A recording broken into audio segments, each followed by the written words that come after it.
আমার অসুবিধা হবে না তো? অসুবিধে কিসের, চলে এসো। সঙ্গে একটা সুন্দরী মেয়ে এনেছে। সবাই রাগ করেছে। ক্যামেরা আছে। ও খুব চালাক তো।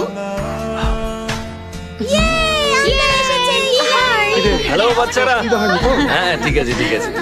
সবে মাত্র এলি, এসেই একটা ঝামেলায় জড়িয়ে পড়ি। আর কি মা, আমার ভোট অন্য কেউ দিয়েছে সেটা দেখতে আমেরিকা থেকে এলাম। এই বাচ্চারা তোমরা সবাই গিফট পেয়েছো? এই নীলা বসো না। এই দাদা বসতে বলো।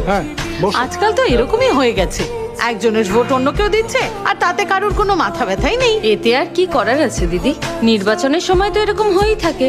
সত্যি বলতে নেতাগুলো সবকটাই ঘুষখোর। না, সবাই কিন্তু একই রকম হয় না। আমার বাবাও ভোটে দাঁড়িয়েছে। বাবা কারো থেকে টাকা নেয় না, বিনা পয়সায় সেবা করে। সরি মা, কিছু মনে করো না, আমি তোমাদের চা নিয়ে আসছি।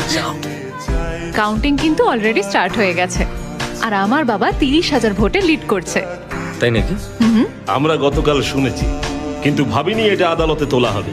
আপনি ভোট গণনা বন্ধ করার জন্য আবেদন করেছেন, কিন্তু এটা ইতিমধ্যেই শুরু হয়ে গেছে আর মিস্টার ভেঙ্কটেশন 30,000 ভোট নিয়ে লিড করছেন।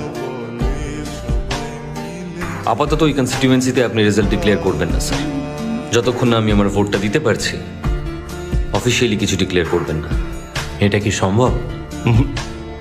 আইনে বলা আছে ভোটার কার্ড সকলেরই থাকা উচিত, কিন্তু ইনি এনআরআই এর জন্য একটা পাসপোর্ট থাকলেই সেটা যথেষ্ট বলে মনে হয়। আর একটা বিষয় হলো অবৈধভাবে ভোট দেওয়া হয়েছে, যেটা কিন্তু ভুল। তাহলে আপনাকে এটাও দেখতে হবে নির্বাচন কমিশন 12 জনকে বরখাস্ত করেছে। আইন শুধুমাত্র চোরকে শাস্তিই দেয় না, সঙ্গে চুরি যাওয়া জিনিস ফেরতও দিতে হয়। যদি গণতন্ত্রে ভোটারের অধিকার মূল্যবান কিছু হয়, আর যদি তা চুরি হয়ে যায়, তাহলে তার অধিকার কি ন্যায্য নয়? কিন্তু একটা ভোটের জন্য ফলের কি কোনো পরিবর্তন ঘটতে পারে? স্যার আমি তো জানি এক একটা ভোটের দাম আছে। আমেরিকাতে অফিসিয়াল ল্যাঙ্গুয়েজ ইংলিশ হবে না অন্য কিছু হবে সেটা নিয়ে ভোট হয়েছিল। একটা ভোটের জন্য ইংলিশ জিতে গেছিল স্যার। ফ্রান্সে ডেমোক্রেসি থাকবে না মোনার্কি থাকবে সেই নিয়ে ভোট হয়েছিল, আর একটা ভোটে ডেমোক্রেসি জিতেছিল স্যার। হিটলার জার্মানিতে নাজি পার্টির হেড হয়েছিল একটা ভোটের জন্য। ওয়াশিংটন প্রেসিডেন্ট হয়েছিল একটা ভোটের জন্য। একটা ভোটের অনেক দাম স্যার, আর আমাদের দেশে আমার ভোটটা অন্য কেউ দিয়ে চলে যাচ্ছে। আপনি যে অধিকারের কথা বলছেন না, সেটা নির্বাচনের 6 মাস আগে আমরা ভোটের সচেতনতা বাড়াতে প্রচার করেছি। Rule number 1, voter ID card যেটা চেক করা হয়নি। Rule number 2, I am a non resident Indian, আমার অরিজিনাল পাসপোর্ট চেক করা হয়নি। Rule number 3, section 49P। Section 49 সম্পর্কে সকলেই জানি, এটা সেকশন 49P।